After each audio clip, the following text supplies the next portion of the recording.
Good morning at class. हमारा lesson चल रहा है लेसन 21 स्ट्रगल फॉर फ्रीडम 2। अभी तक हमने पढ़ा लखनऊ पैक्ट में क्या समझौता किया गया, मॉन्टेग्यू चेम्सफोर्ड क्या था, जलियांवाला बाग, उसके बाद non cooperation movement. Now we start Purna Swaraj. Meanwhile Indian political leader जो है वो बिज़ी थे अपना ड्राफ्ट करने में कॉन्स्टिट्यूशन, जिसको नेहरू ने रिपोर्ट किया which form the outline of the constitution, यानी कॉन्स्टिट्यूशन की आउटलाइंस क्या होंगी।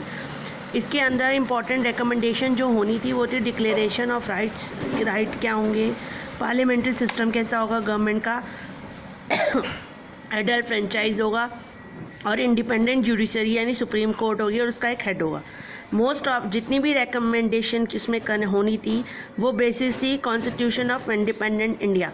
इंडिपेंडेंट इंडिया यानी इंडिपेंडेंट इंडिया का कॉन्स्टिट्यूशन कैसा होगा उसी तरह का कानून बनाया जाए, which was adopted then 20 years later, यानी जो 20 साल पहले ही बनना स्टार्ट हो गया था। एक तरह से मतलब सोचा जाने लगा था कि ये कानून इसमें होंगे, यानी जो अब है एट प्रेजेंट वही है सेम, पर पहले से ही इसके बारे में तय शुरू हो गया था। कांग्रेस का जो एनुअल सेशन है 1928 में, जिसमें पार्टी ने पास किया रीसोल्यूशन। पहले हम डिमांड करी इन्होंने डोमिनेंट स्टेटस की, यानी कि देश मतलब हमारे ऊपर ये रहेंगे और गवर्नमेंट हम चलाएंगे, ब्रिटिश यानी डबल गवर्नमेंट होगी। बट जब क्या कहते हैं फर्स्ट वर्ल्ड वॉर के बाद ये हुआ था कि हाँ हम आपको दे देंगे डोमिनेंट स्टेटस, जब इन्होंने नहीं दिया ब्रिटिश ने, तो आखिर में हमारे जो कांग्रेस का एनुअल सेशन हुआ लाहौर में 1929 में, तो कांग्रेस की कमेटी ने डिमांड करी पूर्ण स्वराज की कि हमें आपका कोई भी डोमिनेंट स्टेटस नहीं चाहिए, हमें पूर्ण स्वराज चाहिए, आप हमारे देश से निकल जाओ। और कंप्लीट यानी ये जो कॉल है, यानी ये जो बात कही गई थी, ये 26 जनवरी को सेलिब्रेट किया गया कि पूर्ण स्वराज डे। इसीलिए जब हमारा देश आज़ाद हुआ 15 अगस्त को, तो जब कॉन्स्टिट्यूशन बना तो उसको अडॉप्ट किया गया 26 जनवरी को, यानी हमारा 26 जनवरी बहुत मोस्ट इम्पॉर्टेंट डे है।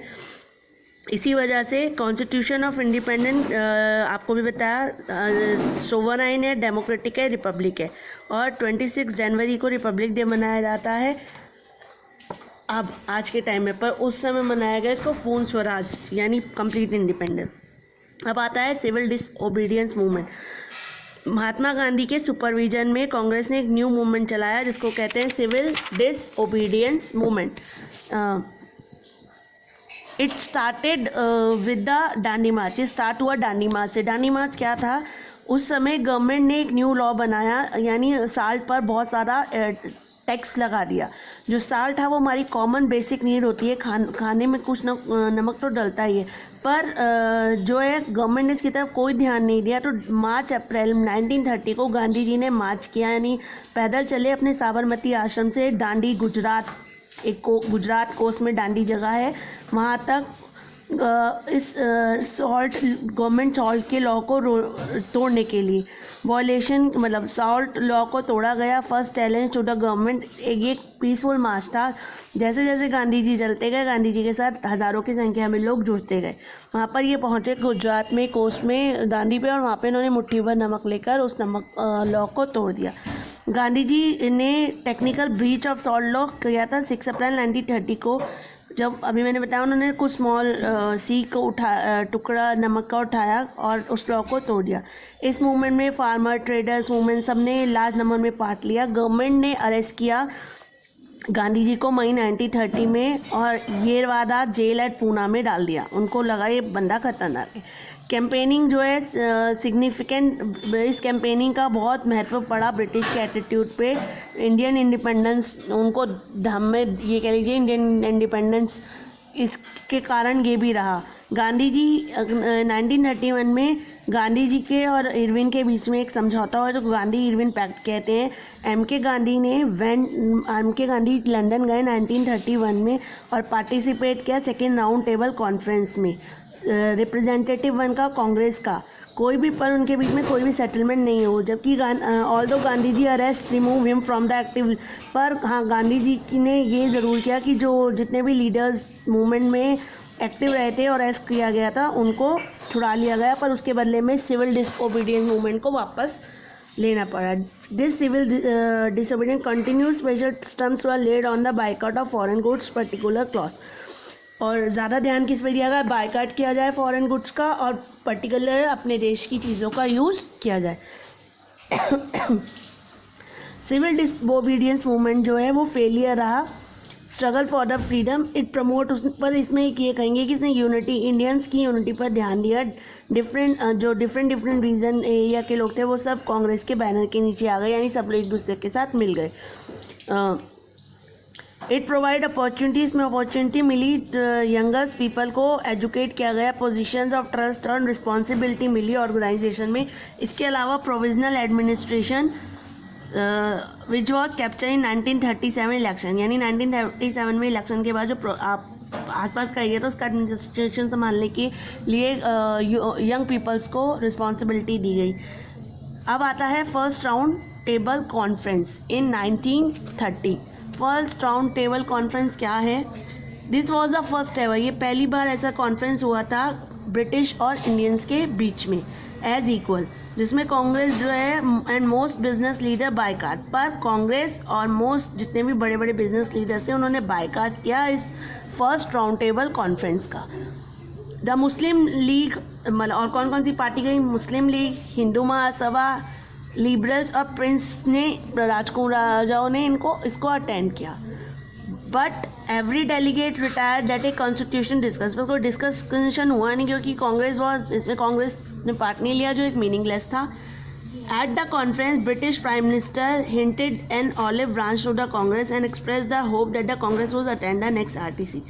मतलब ब्रिटिश प्राइम मिनिस्टर ने एक तरह से ये डिक्लेयर कर दिया कि इसलिए अच्छी तरह से मीटिंग नहीं हो पाई क्योंकि इसमें कांग्रेस ने बायकाट किया। अगर कांग्रेस भी आती कि यार ये कह लीजिए सेकेंड मीटिंग के लिए अटेंड किया कि अगर कांग्रेस आ रही तो बहुत अच्छा हुआ। अब आता है गांधी इरविन पैक्ट 1931। एक समझौता किया गया, अभी बताया, वायसराय जो ब्रिटिश इंडियन गवर्नमेंट के और गांधी जी के बीच 1431 में इंडियन पीपल दिल्ली में, जिसको गांधी इरविन पैक्ट भी कहते हैं, place the Congress on equal footing with the British government. बिल्कुल कदम से कदम की ब्रिटिश और कांग्रेस को साथ में इक्वल स्टेटस दिया गया। इस टर्म में गवर्नमेंट को agree to relate all political prison except those charge with active और वॉलेंट, यानी इस समझौते के अंतर्गत गवर्नमेंट ने एग्री हो गई कि वो सभी पॉलिटिकल प्रिजनर्स को, जितने भी कैदी हैं, लीडर्स हैं, उनको छोड़ देंगे, बट उन कैदियों को नहीं छोड़ेंगे जिन्होंने हिंसा किया है, जिन्होंने किसी अंग्रेज़ों को मारा है, गोलीबारी चलाई है, उन लीडर्स को नहीं करेंगे। कांग्रेस, इसके बदले में कांग्रेस को अपना सिविल डिसोबीडियंस मूवमेंट वापस लेना पड़ेगा। अब आता है second round table conference in 1931। Second round table conference हुआ इन लंदन में फ्रॉम 7 सितंबर 1931 टू 1 सितंबर 1931, यानी 7 सितंबर से 1 दिसंबर तक, जिसमें पार्टिसिपेट किया गांधी जी ने इंडियन नेशनल कांग्रेस का रिप्रेजेंटेटिव बनकर। इसके अलावा 2 week before Congress convenes the Labour government has been replaced by the Conservatives. At the conference Gandhi ji claim to represent all people of India. एक तरह से कह लीजिए कि गांधी जी ने सभी लोगों को, जो लेबर्स गवर्नमेंट के हेड थे, उनको भी रिप्लेस किया, और एक तरह से जो धर्म के नाम पे लड़ते हैं उनकी वजह उन्होंने पूरे इंडियन पीपल्स, उन्होंने कहा कि मैं सारे इंडिया की तरफ से रिप्रेजेंट करता हूँ। इनका जो व्यू है या अदर डेलीगेट्स जो हैं उन्होंने शो नहीं किया, बट अदर लीडर्स जो हैं उन्होंने इस बात को शो नहीं किया। इनफैक्ट द डिवीज़न, यानी वही हिंदू महासभा, मुस्लिम लीग, सब अपनी अपनी डिमांड कर रहे थे, तो डिवीज़न जो है वो between the many attending groups was one of the reason. तो कोई समझौता या कोई नतीजा नहीं निकला क्योंकि हर कोई अपने अपने ग्रुप को अटेंड कर रहा था और अपना अपना रीज़न था, तो इसीलिए कोई भी समझौता नहीं हुआ, कोई भी रिजल्ट नहीं आया। Conference was not again substance regarding Indian constitutional future. अब आता है जबकि throughout India again and upon return to India, Gandhi ji को अरेस्ट किया गया अदर कांग्रेस लीडर्स के साथ। ए सेपरेट प्रोविंस यानी कि सिंध को क्रिएट किया गया, एक नया स्टेट बनाया गया Sindh, and the interest of minorities were safeguard by the MacDonald's communal award. और जो माइनॉरिटी थी उनको, मतलब कम लोग थे, पासिस वगैरह इस टाइप के, इन लोगों को मैकडोनल्ड्स कम्युनल अवार्ड दिया गया। Without a strong leadership struggle law, यानी ये जो सिविल डिसोबीडियंस मूवमेंट है इसका फोकस खत्म हो गया। And Congress withdraw the movement on May 19, और कांग्रेस ने 1934 को अपना मूवमेंट वापस ले लिया। अब आता है आपका civil disobedience to Quit India. Government of India act was pass, government of India act pass हुआ 1935 को। इस एक्ट ने एक्सपेंड की elected province and national legislature help the ground work for full independence, यानी कि आप अपना नेशनल लेजिस्लेचर अपना कानून चलाओगे पर आपको फुल इंडिपेंडेंस रहेगी, पर पावर जो है वो ब्रिटिश के हाथ में ही रहेगी। ये एक्ट कंटिन्यू एक्सटेंड करता रहा। इसके जो फीचर्स हैं, यानी क्या क्या न्यू प्रिंसिपल्स लागू किए गए वो ये थे। सबसे पहले नया प्रोविज़न आपको बताया, एक नया स्टेट नया प्रोविज़न बनाया गया, Sindh. To establishment of federation of India to be made up of both British India and some or all of princely state, यानी कि फेडरेशन स्टार्ट किया गया बोथ ब्रिटिश और इंडियन के बीच में। यानी जो प्रिंसली स्टेट हैं, हाफ प्रिंसली स्टेट इसको ज्वाइन करेंगी, यानी उनकी मर्जी है वो इसे ज्वाइन करना चाहती हैं या नहीं। यानी कि आप चलाएंगे देश को अपने हिसाब से, अपने लॉ बनाएंगे अपने देश के लिए, पर फुल पावर जो है एक तरह से ऊपर वाली पावर जो है वो ब्रिटिश के हाथ में रहेगी। इसके अलावा लार्ज मेजर्स किए गए। ब्रिटिश इंडिया सिस्टम ऑफ डायरेक्सी ख़त्म किया गया, introduce by the government of Indian act 1913। जो वोट पावर है रिमेन लिमिटेड, यानी वोट पावर को लिमिटेड किया गया। 14% लोग ही इंडिया के वोट दे सकते थे। इसके अलावा डायरेक्सी एबॉलिश की गई। प्रोविजनल लेवल जो इंट्रोड्यूस किया था सेंट्रल लेवल पे, और वायसराय जो है वो मोर पावरफुल हो गया, यानी लेजिस्लेचर के प्रति, यानी जो भी एक तरह से कह लीजिए कानून को तोड़ा मरोड़ा जाएगा वो अपने हिसाब से बनाया जाएगा। आपको पूरी फुल कंप्लीट इंडिपेंडेंस नहीं मिली थी, हाथ तो पीछे अभी भी आपका इसका रहेगा। इसके अलावा introduction of direct election introduce किए गए, डायरेक्ट इलेक्शन, बट जो वोट देने का अधिकार है वो 7 मिलियन से 35 मिलियन लोगों को कर तो दिया गया, पर वही वाली बात है कि पावर सारी अभी भी इन्हीं के हाथ में थी। Like time there was several, बहुत सारे फीचर्स चेंज किए गए गवर्नमेंट ऑफ इंडिया एक्ट के अंतर्गत, पर इस एक्ट को कांग्रेस ने रिजेक्ट कर दिया। कांग्रेस ने डिसाइड किया to contest the election to the provisional legislative assembly to be held in 1937, कि हम अपने खुद 1937 में जो लेजिस्लेचर असेंबली के इलेक्शन होंगे उनमें खुद खड़े होंगे और अपनी सीटें खुद जीतेंगे कि लोग हमें पसंद करते हैं या नहीं। सेकेंड वर्ल्ड वॉर स्टार्ट हो गई दोबारा से 1939 में। ब्रिटेन इन्वॉल्व हो गया India in this war without any prior notice. Britain ने खुद तो इन्वॉल्व हुआ ही, इंडिया को भी शामिल कर लिया बिना किसी नोटिस के।